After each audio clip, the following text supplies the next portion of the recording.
I'm going around the world on a motorbike by myself. Introductory song.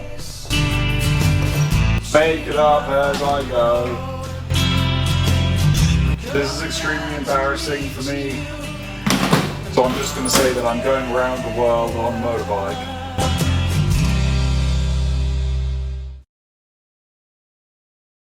I'm going to ride something like 30,000 miles in I don't know how many days through a lot of different countries.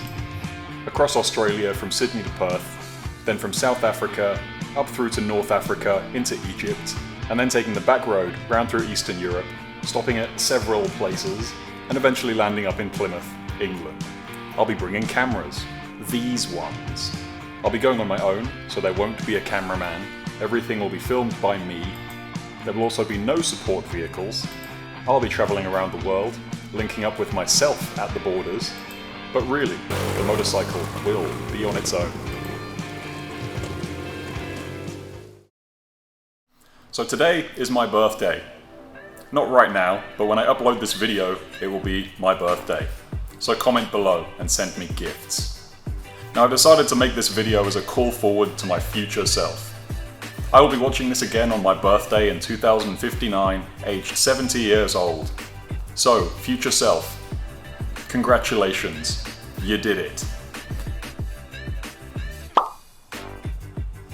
Did what exactly? Well, in case you haven't read the title of this video or seen the thumbnail, I've decided to ride a motorbike from Sydney to Plymouth in England. So firstly, why would I put myself through this? Surely the 76 of Dreams is a much more suitable and capable vehicle for doing this trip, as well as being much more comfortable and safer, and much more likely to make it, and able to carry more supplies. Now unfortunately, to the disgust of my mother, I've spent most of my life living with a motorcycle obsession. When I was living in the UK, I don't think a single day went by that I wasn't on one, even going as far as to co-found a reboot of the University of Sydney's Motorcycle Society. Now this motorbike obsession goes a little bit deeper, even as far as crashing motorbikes, riding this crashed motorbike to hospital, and then riding home again on the crashed motorbike once I was discharged, with a pair of crutches strapped to my back. On the other side, this is where a lot of my engineering incentive came from. After riding back from the hospital, I was off work for a while, so I built an RD350 YPVS engine Kajiva Mito in my bedroom.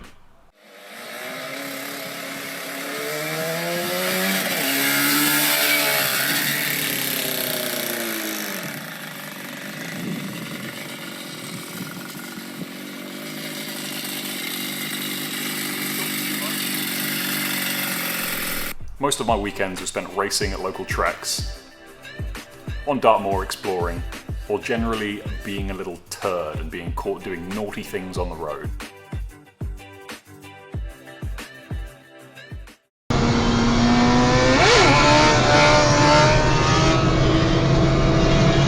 It's crazy.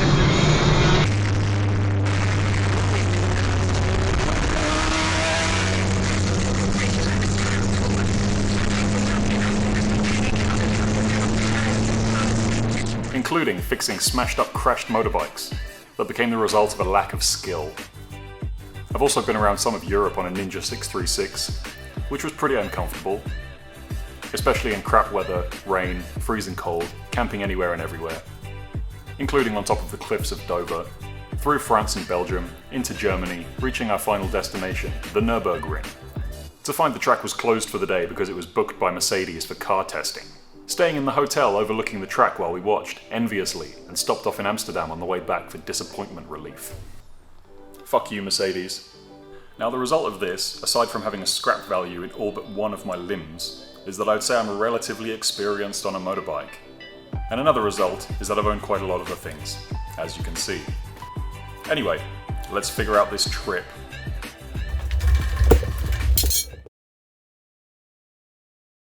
So naturally, the most important decision I need to make is what motorbike am I taking on this trip?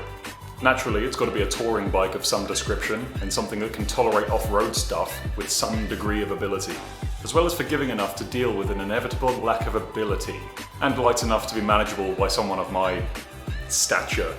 You've got your usuals, your multi-stradas, KTM, BMW, 10 Yearies, or however you say it, and other more road-focused ones like V-Stroms.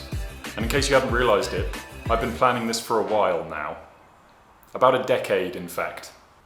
This means I've spent hours on the internet looking for the perfect motorbike to take with me. And I have settled on the Ducati 1199S. Wait, that's not entirely true. I think I focused on the wrong bit. It's actually a BMW GS 1200 Adventure. Now, there are several reasons for this. In my research time, I've spent a lot of time looking at people doing long distance trips and figuring out what problems they have and deciding which of these problems that I can get away with. Now, most of the motorbikes you see, they have common problems that involve the engine stopping. Now, while absolutely none of them get through this ordeal unscathed, there are some that fare better than others. Now, the problem with the majority of these motorbikes is the problems they have are ones that stop the engine from working. Now, this is not ideal for obvious reasons.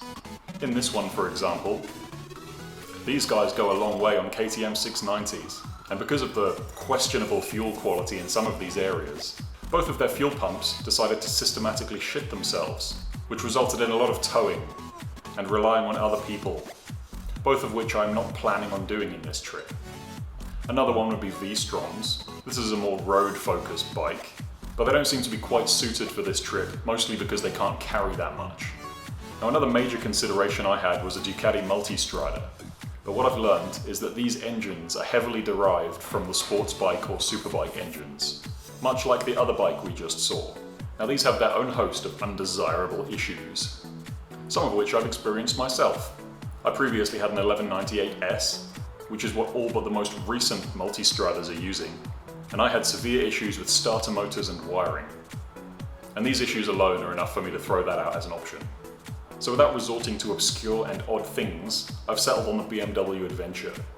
Now, these seem to tick most of the boxes, but they also suffer from their own host of issues, mostly related to suspension, as discovered by Mr. Borman and McGregor in their adventures. But what I've concluded is that even with the shocks and suspension destroying themselves, I'll at least have a working engine so I can limp somewhere to get some repairs done. Now, obviously, this isn't a new bike. In fact, it's done almost 100,000 kilometers. But I've chosen this one because it's what I consider to be the best model for most areas, but not all. Firstly, it's oil-cooled, so there's only one engine fluid to worry about. And secondly, which is pretty much a result of the firstly, it's about 20 kilograms lighter than the newer models because it doesn't have a water cooling system. However, it's a used bike. This means that it's been worked on by self-proclaimed DIY experts who get their knowledge from Facebook and forums. And the result is that I've had to rip out meters of questionably hideous wiring. Thankfully, aside from bolt-on extras such as engine covers, there were only 2 such instances of aftermarket wiring. So, call this a bit premature, seeing as this trip is starting in the quite distant future. But I've got this bike back to completely stock form, apart from the protecting stuff that I'm probably going to use. And from this, the modifications have begun. So in its stock form, it looks something like this. And for some reason, BMW does not give you a switched power socket from the factory. All they give you is this weird little socket here, but that's constantly powered, so it's no good for what I need. It means if you leave something plugged in, it's just going to drain the battery as long as you leave it there. So in the background, what I have done is I've sorted out my own fuse box.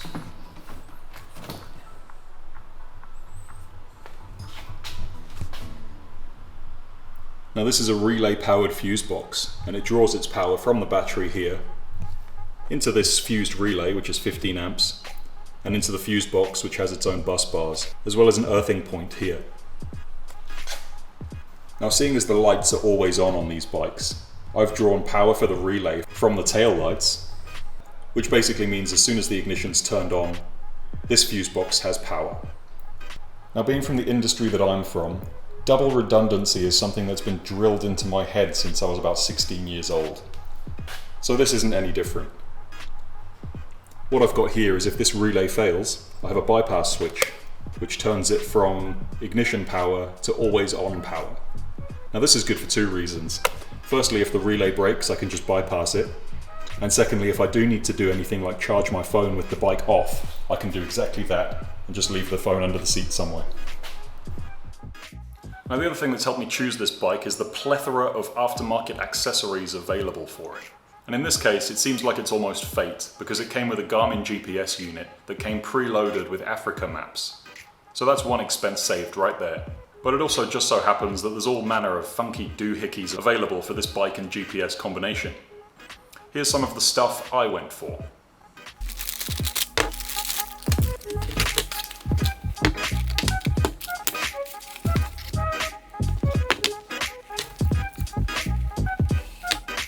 So where did all this come from? Seems pretty bespoke. Must be expensive. Well, AliExpress. Anyway, I'll start with this one. It's a GPS bracket. This thing solves two of my issues in one. Firstly, the GPS mounting issue.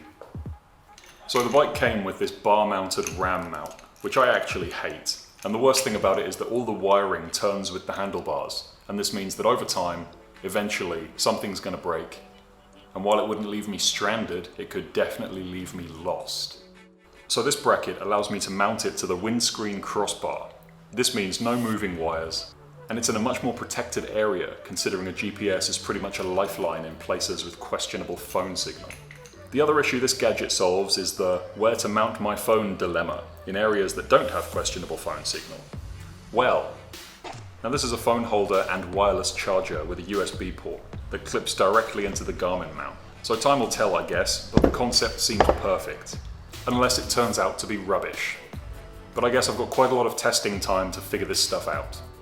Now there are a load of things that need to be done and modified on this bike to make it suitable, including servicing it to death, splitting the bike in half to change the clutch as a precaution because BMW took until 2013 to realize this was a poor design choice, adding power to the top case for charging cameras and stuff, and generally minimizing my chances of having to walk halfway around the world.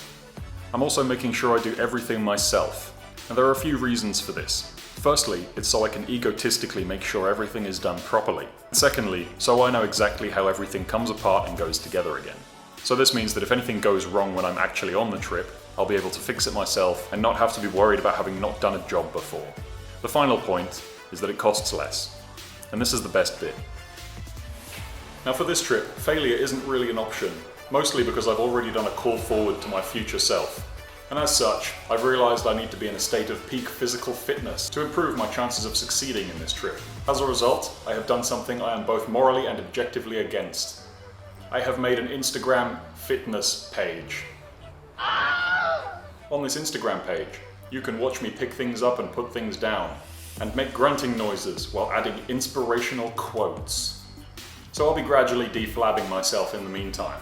And when the trip actually starts, I'll be updating my progress as and where I go on my other Instagram page, which is this one. Now the main reason for this is so that when I inevitably drop the bike, I'll be in a position where I can actually lift it up by myself when it's fully loaded. The other thing is, it's been many years since my enduro racing days, and in case you didn't know, enduro racing is one of the most physically demanding things you can ever do. And during my time off, I've got a bit portly. So I've got to fix that before I go. The other thing I need to do is get used to actually riding the bike. The racing I used to do took place on 450s and 250s that weighed about the same as I do. But when your bike weighs about 250 plus kilograms, it becomes a completely different ball game. Now other things I'm going to do are try and make myself a bit more difficult to kill. I'd say in my current state, I'm at least a level 3 paladin, thanks to boxing during uni. And contrary to popular belief, the UK does actually allow guns. But both of these areas need a substantial refresher course. It's time for a montage.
What we do here is go back.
Now this is the bit where we see if it's worth the effort or not.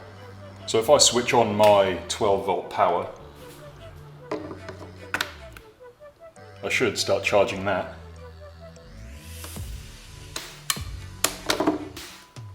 And then what I should be able to do, I've never done this before,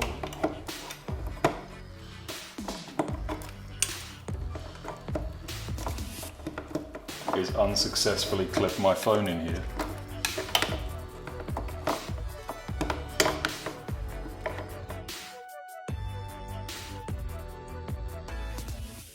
So what's the plan? Right. I'm in Sydney. That's over here, and I firstly need to get to Perth. I'm predicting this will take around a week, give or take a few, so I'll pass through the Victorian High Country on the way to Melbourne, then follow the south coast to Adelaide. From there, I'll carry on until I eventually hit Perth. And that's the easy part done. This is the it's not too late to turn back phase.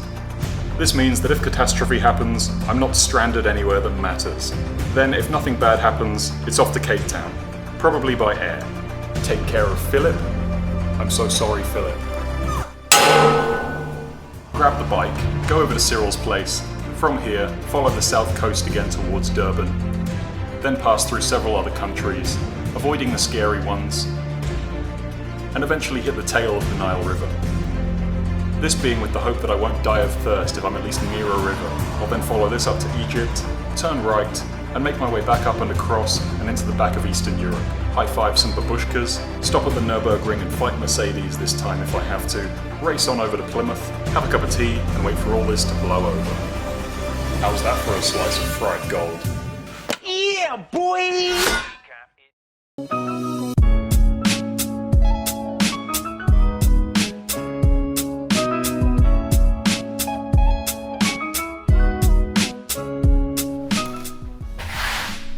Now obviously, these are the very early stages of the trip.